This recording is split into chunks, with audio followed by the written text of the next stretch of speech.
On this list, the movies are shot 90% indoor, either in a room or in a building or in buildings, with very few scenes shot in outdoors. The apartment. Most of the story is confined within a corporate office and an apartment. In this romantic comedy, Jack Lemmon plays CC Baxter, a lonely, faceless employee in a heartless corporation who loans his apartment to his superiors for their illicit affairs. He provides the services in hope of earning raises and promotion. He never thinks he is a sleepless lover, but in reality, he has a soft corner for a lady elevator operator in his office building, played by Shirley MacLaine. Shirley has affection towards him, but she is too hooked on to a married personal director who promises to divorce his wife to be with her. But the director has a history of affairs. There is a mutual feeling between Lemmon and Shirley, which is more than a physical attraction, but both are blinded by monetary gain, social status, and false hope of happiness. Once they get to spend more time with each other, the fog of unachievable expectations gets lifted. They start to understand one another and mostly their own need. An unconventional romantic comedy dealing with modern complexity of mature relationship. The movie deals with kindness, power of change, and true love. The Odd Couple.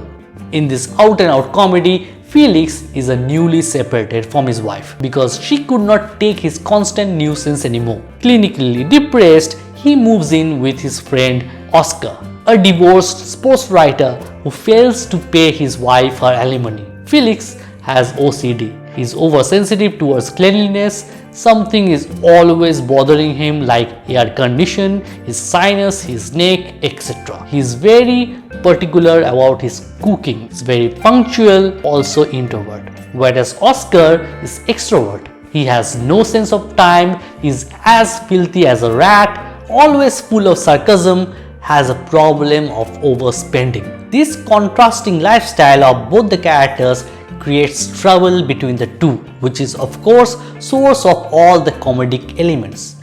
Other than them, there are other friends who come in the flat to play poker. They serve as witness to the change in their character as the story progresses. Walter Matthau and Jack Lemmon have acted in several movies together, but this has to be the very best of them. The Man from Earth. In this philosophical science fiction, as Professor John Oldman was packing his belongings onto his truck preparing to move to a different home, his colleagues show up to give him an impromptu farewell party. During this party, Oldman reluctantly disclosed he was born in the Paleolithic period. He has lived for more than 14 millennia. He does not age, which is why he relocates every 10 years. This transpired into intellectual arguments between Oldman and his fellow faculty members. Biologist, art history professor and devout Christian, an anthropologist, a historian, and archaeologist. Most of the movie is shot inside the drawing room. Range of topics covered were Babylonia, art of Van Gogh, Roman Empire, exploration with Columbus, spiritual enlightenment with Gautam Buddha, and many more. Instead of using CGI or reenactment, the well-written screenplay turns your mind into a simulator to reimagine flow of time experienced by humans on Earth. More the story moves forward, more we get to see the world from different perspectives. Watching this movie is like having an intellectual upliftment, which should not be avoided. Room. Not this one. Opening shot of the movie shows a skylight of a room. Inside the room, a boy is sleeping beside his mom. This room is their world and the skylight is their only connection with the outer world. In this drama, Brie Larson is a young woman who has been held captive for 7 years and whose 5-year-old son Jack was born in captivity.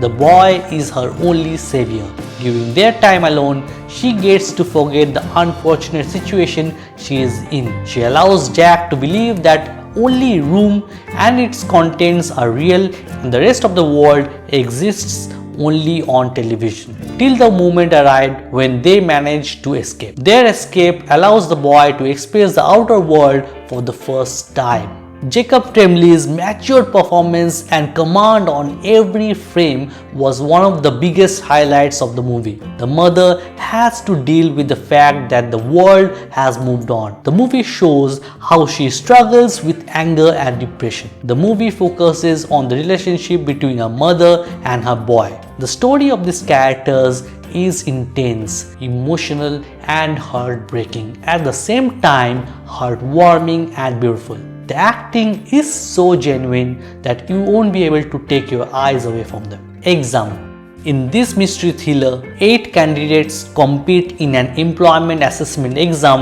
at the company DataPrev. The invigilator explains that they have 80 minutes to answer one question. But there are 3 rules. The candidate must not spoil their paper, leave the room, or talk to him or the armed guard at the door.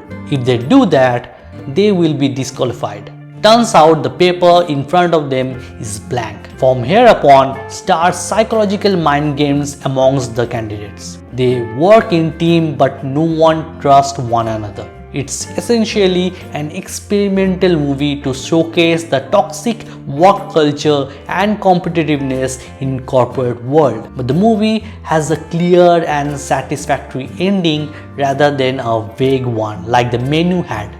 Enormous emphasis was given on the performance of the nameless characters, and the actors did an excellent job in solving the unsolvable problem. This is a carefully constructed and well-planned riddle for the viewers. The Mist. Horror and Stephen King go hand in hand. A movie based on his work automatically deserves attention. Although the director made the film darker than the novella. At the start of the movie, people are going about their business in a supermarket when they hear a siren. Outside, a mist was starting to block the view. Then they saw an aged man running towards them with bleeding nose. He came and said something in the mist to a man named John Lee and asked the people to lock the doors. Then they heard the scream of a person outside and the whole store started trembling. Then there was suffocating pin drop silence. It is unclear what threat lies outside. The director plays with the audience fear of the unknown and insecurity. He innovates new ways one after other to create chilling situations. The movie showed 2 kinds of monsters.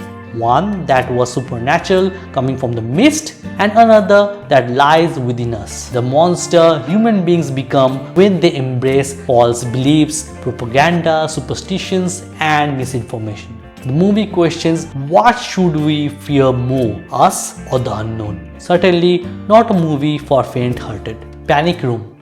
The story is as same as Home Alone. It's a mom who is home alone with his diabetic daughter in a big house. But the burglars are not just mean but dangerous. Also, the burglars have to make the play because the occupants are sitting safely in the panic room, which is reinforced by concrete and steel on all sides and a thick steel door. There is also an extensive security system with multiple surveillance cameras. Jodie Foster revisited the feistiness she showed in The Silence of the Lambs, tackling with the extraordinary situation. Fincher's ability to make the camera disappear by moving camera with the actors moving and stopping when they stop lock your attention and multiplies your ability to feel the emotions and make you feel that you are actually in the scene. Unlike his other movies, David Fincher deliberately kept the story uncomplicated.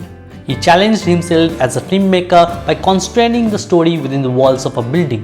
But claustrophobic setting of Jodie Foster trying to escape and fast-paced action of the 3 men plotting and scheming, he kept the audience hooked.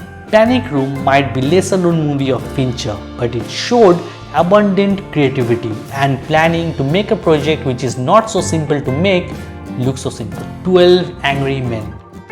This list will be incomplete without mentioning this movie. Many rate this movie highly and rightly so. It is not only a movie but a film making course.